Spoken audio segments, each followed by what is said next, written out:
नमस्कार बच्चों, मैं doctor Jitendra Kumar Marothia, associate professor इतिहास विभाग, सम्राट पृथ्वीराज चौहान राजकीय महाविद्यालय अजमेर। द्वितीय वर्ष कला, पेपर सेकंड राजस्थान का इतिहास और ऑनर्स का पेपर छठा राजस्थान के इतिहास, उसके बारे में बात कर रहे थे हम।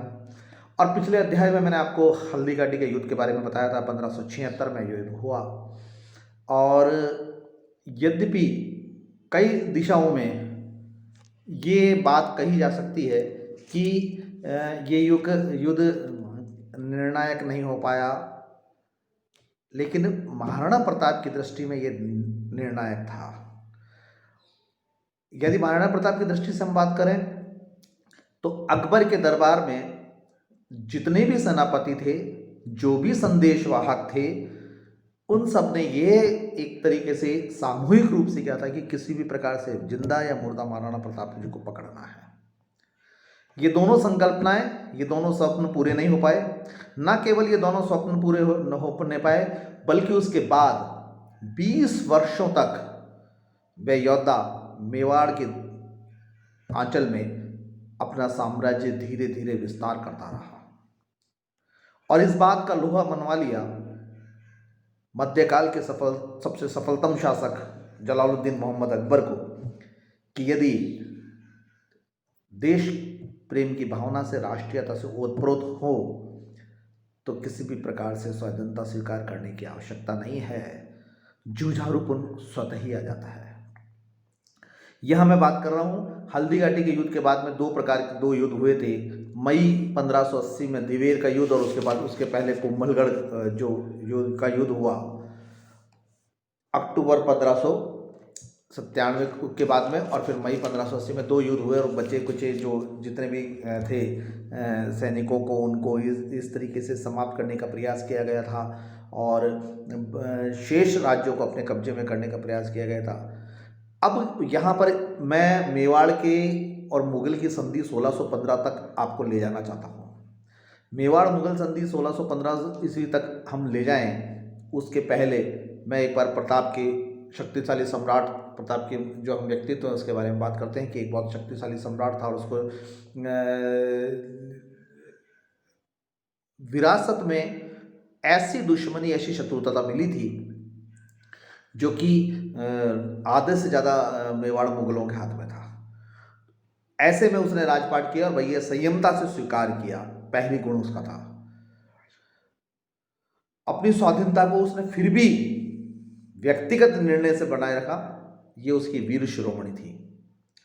मेवाड़ राज्य के राज्य चिन्ह में एक तरफ राजपूतों का और एक तरफ भीलों का चिन्ह लगाए रखना, ये उसके व्यापक दृष्टिकोण को बताता है, एक राजा के व्यापक दृष्टिकोण को बताता है और साथ ही उसकी सामाजिक और राजनीतिक समरसता, दूरदर्शिता को भी परिभाषित देता है।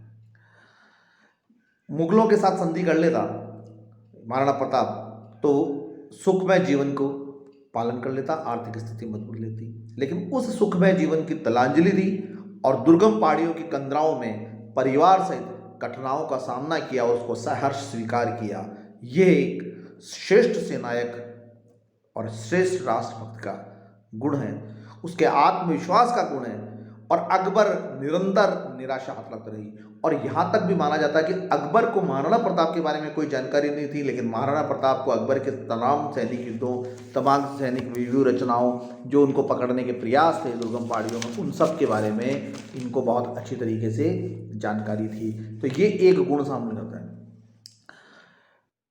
प्रताप के कुछ नैसर्गिक गुण थे। अदम्य साहस था, परिश्रमी थे, उदारता भरपूर बढ़ी हुई थी, दयालु थे, सादा जीवन जीते थे, बाहुबल मजबूत था, संकल्पी व्यक्ति थे, खुद युद्ध कौशल में निपुण थे, अंतिम निर्णायक स्वयं थे।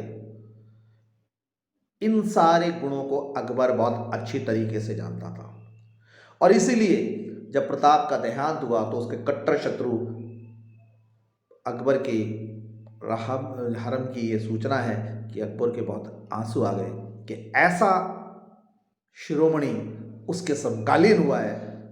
इस बात को लेकर अकबर ने अपने आप को सौभाग्यशाली माना। 1585 से लेकर 1597 के बीच महाराणा प्रताप ने अपने कई राज्यों राजप्रसाद का उधर कोंबलगढ़ के आसपास राजप्रसाद का निर्माण किया और वहाँ पर अपने छोटे छोटे राज्यों को छोड़कर विभाजित किया। वहाँ पर भीलों को, राजपूतों को और जो मालवा के जो कई दानदाताएँ थे उन सबको मिलाकर राज्य को पुनर्संगठित किया। ये उसकी एक राज्य कल्पना, राज्य एक राजा के रूप में कल्पना जो है उसका गुण बतलाती है। मूर्तिमाला, राज्याभिषेक, विश्वम्भरम आदि कई संस्कृत के विद्वानों को संरक्षण देकर उन्होंने इन ग्रंथों का भी उनके समय में संकलन हुआ है। केसरी सिंह वारणपाड़ ने जो लिखी है वीर प्रताप चरित्र, उसमें इन सारे बातों का दृष्टिगोचर होता है। विभिन्न राजमहलों के पास में सामंतों की हवेलियां बनाना उनके लचीलेपन को, प्रताप के दूरदृष्टि को, सामंत और कुलीन वर्ग के साथ उनके सामंजस्य और तारतम्य को बताता है। मेवाड़ की स्वतंत्रता को अक्षुण्ण बनाए रखे, इसके लिए उन्होंने अपने पुत्र को भी कठिन जीवन जीने का दिया। यद्यपि अमर सिंह में उतनी पिता के समान योग्यताएं नहीं थी, ना आत्मविश्वास था, ना दृढ़ क्षमता थी और परिस्थितियां भी परिवर्तित हो चुकी थी। जहांगीर अकबर के बाद शासन में आए और उन्होंने सैनिक प्रयास किए। 2 या 3 सैनिक प्रयास करने के बाद खुर्रम को भेजा गया और खुर्रम ने वहाँ पर अलग नीति अपनाई गई। यदि महाराणा प्रताप के व्यक्ति, उसको हम आगे वाले अध्याय में पढ़ेंगे, लेकिन महाराणा प्रताप के अगर व्यक्तित्व के बारे में मैं आगे और बढ़ूँ तो प्रताप ने चामंड का चित्रकला का केंद्र बनाया और एक नई चित्रशैली वहाँ पर जो है मेवाड़ की गई और इस चामंड शैली का प्रादुर्भाव महाराणा प्रताप के समय में ही हुआ था। अपूर्व पराक्रम, असीम साहस के बावजूद महाराणा प्रताप अकबर जैसा जो है एक तरीके से ये माना जाता है कि वह नेतृत्व नहीं दे पाया, ऐसे एक बात निकल कर सामने आती है। लेकिन विपरीत परिस्थितियों में चुनौती को स्वीकार करना और उसके लिए तत्परता रहना, एक नहीं कई बार, यह महाराणा प्रताप का अदम्य साहस था। अकबर विजित था, 10 राजाएं उसके अधीन आ गए थे। अगर यही राजा महाराणा प्रताप के साथ होते तो परिवर्तित स्थितियां दूसरी होती और इतिहास कुछ और दृष्टि से लिखा जाता। ये भी सत्य है। विद्वानों ने प्रताप कर उसमें लगाई है, लेकिन ये बात सच है कि हम उसके अदम्य साहस को नकार नहीं सकते। किस प्रकार से मेवाड़ मुगल संधि हुई वो हम कल आपको अध्याय में बताएंगे।